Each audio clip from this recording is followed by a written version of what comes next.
প্রতিদিন 40 প্যাকেট আলু হিমঘর থেকে বের করে সরকারকে বিক্রি করতে হবে। তা না হলেই কড়া পদক্ষেপ। প্রয়োজনে হিমঘর থেকে আলু বের করে দেওয়া হবে।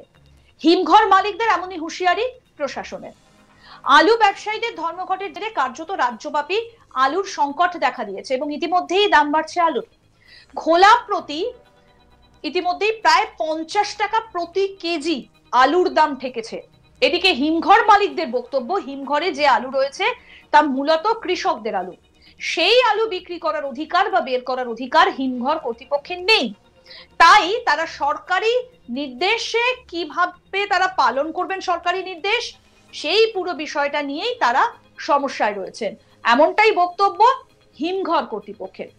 একজন আলু ব্যবসায়ী তিনি কি বলছেন, তার কি বক্তব্য উঠে এসেছে এই ঘটনায়, আসুন শুনুন।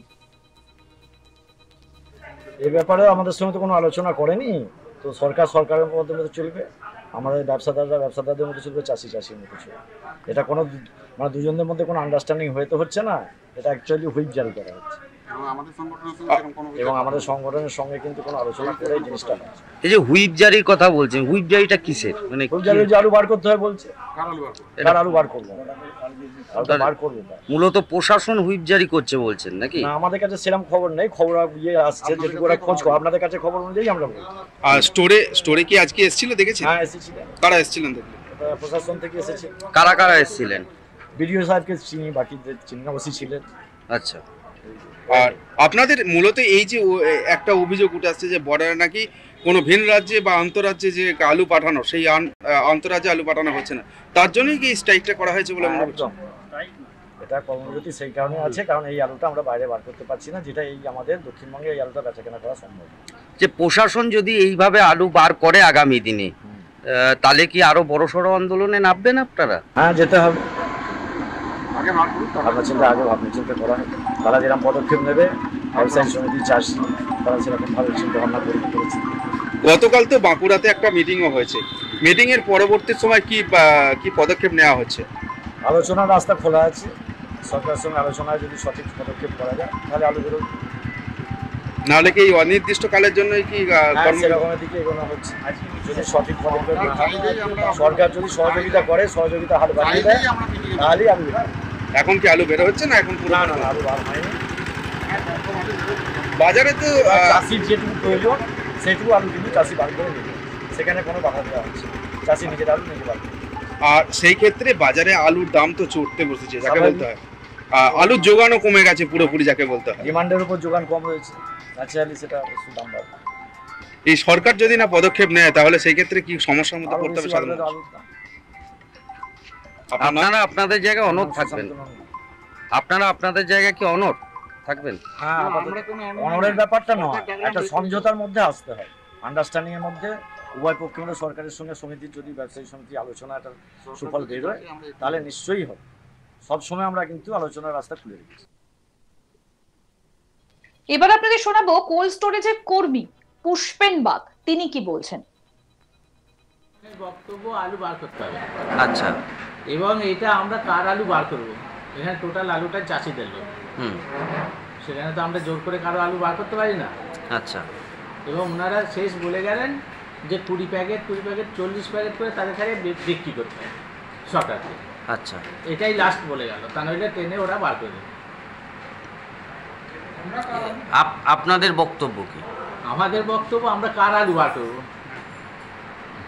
এটা তো চাষিদের লোড, চাষি ওয়েলফেয়ার স্টোর। আচ্ছা, নাহলে কি করবে পুলিশ? সেটা আমাদের কর্তৃপক্ষ ট্রেনে বার করবে বললো, সেটা তো ওনারা সেই কথাই বলে গেলেন, চলে যাবে। হ্যাঁ, সেই কথাই বলে গেলেন। এবার আমাদের কর্তৃপক্ষ কি সিদ্ধান্ত নেবেন আপনারা? সেটা তো আমরা বলতে পারছি না এখন। আলোচনা আমাদের যে কর্তৃপক্ষ, আমরা তো কর্মচারী, আমাদের কর্তৃপক্ষকে জানাবো, এবার তারা যেটা ভালো বুঝবেন করবেন। শুনবো সদর ইউনিটের সেক্রেটারি উত্তর পাল কি বলছেন। অবশ্যই কমবে, কিচ্ছু করার নাই, এর জন্য দায়ী সরকার। বৃদ্ধি অবশ্যই পাবে। এবারে তো কিছু মুনাফা মানে ফটকাবাজি করার জন্য তো ব্যবসাদার আছে, তো কিছু আছি। আমরা ধরুন আমাদের স্টোরে গেটেতে আমরা আলু বিক্রি করছি 1350 টাকা, মানে 26-27 টাকা। সেই আলু যদি বাজারে 30-35 বেচে, তার জন্য কি আমরা দায়ী? বন্ধ বলতে ধরুন আমাদের ব্যবসার সবটাই অসুবিধা হয়ে যাচ্ছে। আজকে আমরা যে আলুগুলো ফেলি তার সব আলুটা আমাদের বেঙ্গলে বিক্রি হওয়ার মতন আলু নয়। এবছর আলুর কোয়ালিটি এমনি খুব খারাপ, ম্যাক্সিমামটাই ছোট সাইজের আলু হয়েছে। এবারে কলকাতা বাজারে যে আলুটা বিক্রি হয় সেটা ডালা কোয়ালিটি করতে গেলে 100 প্যাকেট আলু ফেললে 40-50 খানা কলকাতা যাওয়ার মতন আলু তৈরি হয়।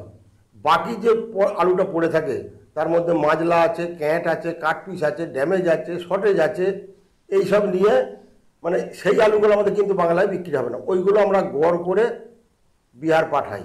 এবারে সেই আলুটা বিহারে যেতে আটকে দিচ্ছে।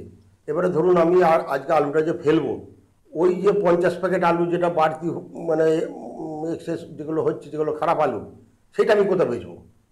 সেটা তো বাংলায় বিক্রি হবে না। সুতরাং আমরা তো আলু ফেলতে পারছি না, যার জন্য আমাদের কর্মবিরতি।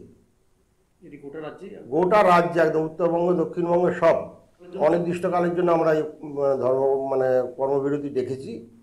এবারে সরকার যদি আমাদেরকে ডাকে, সুষ্ঠু আলোচনা আমাদের মনোমত যদি হয়, আমরা কর্মবিরতি তুলে নেবো। কালকেই যদি ডাকে, যদি বর্ডার মানে উনি কথা দেন এবং লিখিতভাবে যদি উনি দেন যে না বর্ডার আটকানোর লেখা, আইন তো কিছু নেই, কোনো অর্ডার দেখাতে পারছে না, যে বর্ডার আটকানোর কোনো অর্ডার দেখাতে পারছে না, হ্যারাসমেন্ট করছে বা বর্ডারে যাচ্ছে গাড়িগুলোকে বলছে বাংলায় ঘুরে চলে যাও।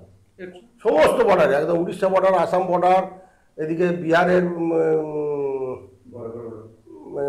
বরাকর বর্ডারে তো আছেই, আর মোহাম্মদ বাজার, রামপুরহাট ওইখানেতে আছে, সব জায়গা সমস্ত বর্ডার আটকে দিয়েছে, গাড়ি বাইরে যাচ্ছে না।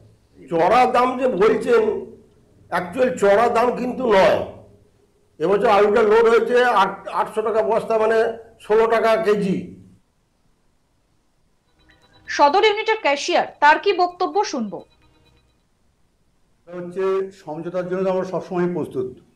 আমরা গতকালকে বোধ হয় 20 তারিখ আমাদেরকে ডিএম ডেকেছিলেন, ব্যবসায়ী সমিতির পক্ষ থেকে যাওয়া হয়েছিল।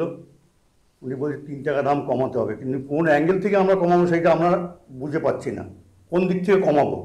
এক বস্তা আলু যখন ঢোকে 50 কেজি ওজন থাকে, যখন বেরোয় তার ওজন হয় 46 থেকে 47 কেজি। তার মধ্যে ড্যামেজ হয়, ক্যাঁট হয়, কাঁটপিস হয়। আপনার এক বস্তা আলু কলকাতা মার্কেটের মতো করতে গেলে 40 খানা বেরোয়, আর বাকিটা আলু আমাদের বিহার ঝাড়খণ্ডে বেচতে হয়, মিডিয়াম ওই বাকি আলুটা বেচতে হয়। যার জন্য আমরা এই সমস্যা করে আমরা এই পথে যেতে বাধ্য হয়েছি, কর্মবিরতির পথে। আমাদের বিকল্প কোনো উপায় নেই, এবং চাষি বনটা তো আমাদেরকেই দেয়, আমাদের মারফতেই চাষি আলুটা বিক্রি করে। আরো আপডেট পেতে দেখতে থাকুন আজ তাক বাংলার ইউটিউব চ্যানেল, সাবস্ক্রাইব করুন।